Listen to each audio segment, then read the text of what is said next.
ത്രിയേക ദൈവത്തിന് സ്തുതി.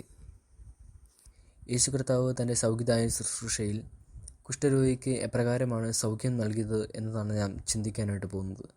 വിശുദ്ധ മർക്കോസ് ദേശ സുവിശേഷം 1-ാം അധ്യായം അതിൻ്റെ 40 മുതൽ 45 വരെയുള്ള വാക്യങ്ങൾ നാം വായിക്കുകയാണെങ്കിൽ, യേശു കർത്താവ് തൻ്റെ സാമീപ്യം മുഴുവനും അവൻ്റെ സൗഖ്യത്തിനായി പകർന്നു കൊടുക്കുകയാണ് എന്ന് നമുക്ക് കാണാനായിട്ട് സാധിക്കും. രണ്ടാമതായി, യേശു കർത്താവിൻ്റെ നല്ല സന്മനസ്സ്. കുഷ്ഠരോഗം പിടിപെട്ട ഒരാൾ അവൻ സമൂഹത്തിൽ നിന്ന് അകലം പാലിക്കുകയാണ്. അവൻ സമൂഹത്തിൽ നിന്ന് മാറ്റി നിർത്തപ്പെടുകയാണ്. ഈ രോഗം മാറിയാൽ മാത്രമേ പിന്നീട് ഒരു തിരിച്ചുവരവ് തൻ്റെ ജീവിതത്തിൽ സാധിക്കുകയുള്ളൂ. എന്നാൽ ഈ മനുഷ്യൻ രോഗത്തോടും സമൂഹത്തോടും അകലം കാണിച്ചപ്പോഴും ദൈവത്തിലേക്ക് വരാൻ ഒരകൽച്ചയും ഈ മനുഷ്യൻ കാണിച്ചില്ല. അതിന് കാരണം യേശു പ്രഖ്യാപിച്ച സുവിശേഷം സ്നേഹത്തിൻ്റെയും സൗഖ്യത്തിൻ്റെയും സുവിശേഷമായിരുന്നു. എന്നാൽ യേശു കർത്താവ് ഈ കുഷ്ഠരോഗിയെ തൻ്റെ അടുക്കിലേക്ക് വിളിച്ചപ്പോൾ യേശു ഒരു സുവിശേഷം അവൻ്റെ പക്കൽ പകർന്നു കൊടുക്കുകയായിരുന്നു.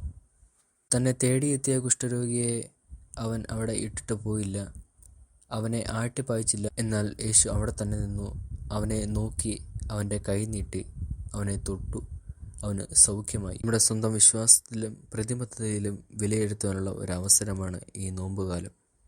ഈ കുഷ്ഠരോഗിയെ ജനം ആട്ടിപ്പായിച്ചപ്പോഴും യേശു അവനെ ചേർത്തു നിർത്തി അവനെ സൗഖ്യമാക്കുകയായിരുന്നു. നോമ്പ് എന്ന് പറയുന്നത് നിഷ്ഠയുടെയും നീതിയുടെയും നന്മയുടെയും ദിനങ്ങളാണ്. ഓരോ വ്യക്തിയും ഉള്ളിലേക്ക് തിരിഞ്ഞു നോക്കി തൻ്റെ സൃഷ്ടാവിൻ്റെ മുമ്പിൽ വന്നു പോയിട്ടുള്ള സകല തെറ്റുകുറ്റങ്ങളും മനസ്സിലാക്കി അത് തിരുത്തുവാനും ദൈവത്തോടെ മനസ്സിനെ രൂപാന്തരപ്പെടുത്തിയെടുക്കുവാനും രൂപാന്തരമുള്ള നല്ല മനുഷ്യരാകുവാനുമുള്ള നല്ല കാലമാണല്ലോ നോമ്പുകാലം. സുതാര്യമായ ദൈവസ്നേഹം നാം മനസ്സിലാക്കുന്നത്, നാം അനുഭവിക്കുന്നത് അപരനോടുള്ള സ്നേഹബന്ധത്തിലാണ്. ആ സ്നേഹബന്ധം നാം മറ്റുള്ളവരോട് കാണിക്കുന്നുണ്ടോ എന്ന് നാം ചിന്തിക്കേണ്ടത് വളരെ അത്യാവശ്യമേറിയ കാര്യമാണ്. ഈ ജനങ്ങളാരും ഈ കുഷ്ഠരോഗിയെ ശ്രദ്ധിക്കാതെ പോയപ്പോഴും കർത്താവ് അവനെ ശ്രദ്ധിച്ചു എന്നതാണ് യഥാർത്ഥ ദൈവസ്നേഹം എന്ന് പറയുന്നത്.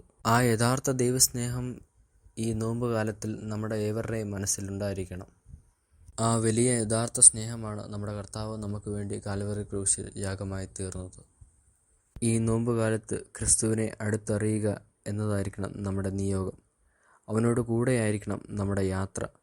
അവൻ്റെ ക്രൂശ് എടുക്കുകയായിരിക്കണം നമ്മുടെ ദൗത്യം. അവൻ്റെ ക്രൂശിൻ്റെ അടുത്ത് എത്തുകയായിരിക്കണം നമ്മുടെ ലക്ഷ്യം.